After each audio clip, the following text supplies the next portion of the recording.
Bonjour et bienvenue sur la chaîne S Magazine TV.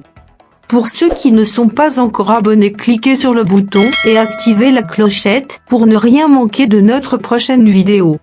Malgré les appels des Occidentaux et du Japon, la Chine a annoncé lundi la poursuite de ses manœuvres militaires près de Taïwan, toujours pour répliquer à la visite dans cette île qu'elle revendique de Nancy Pelosi, la présidente de la Chambre des représentants des États-Unis.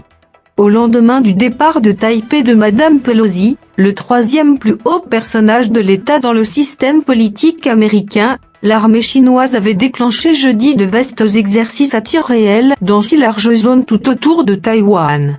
Ces manœuvres, en tout cas dans cette configuration, devaient s'achever dimanche midi, selon l'administration chinoise de la sûreté maritime, avec pour objectif de s'entraîner à un blocus de ce territoire, ont souligné les médias officiels chinois.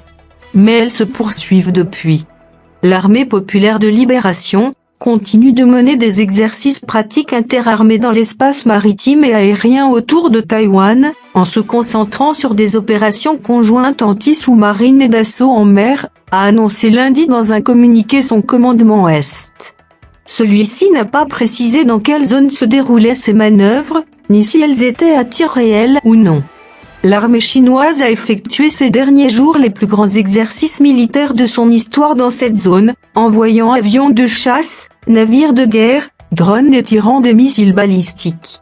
De par leur ampleur, ils ont suscité les critiques des chefs de la diplomatie des pays du G7, États-Unis, Japon, France, Allemagne, Italie, Canada, Royaume-Uni, lesquels ont estimé qu'il n'y avait aucune justification à ces manœuvres agressives.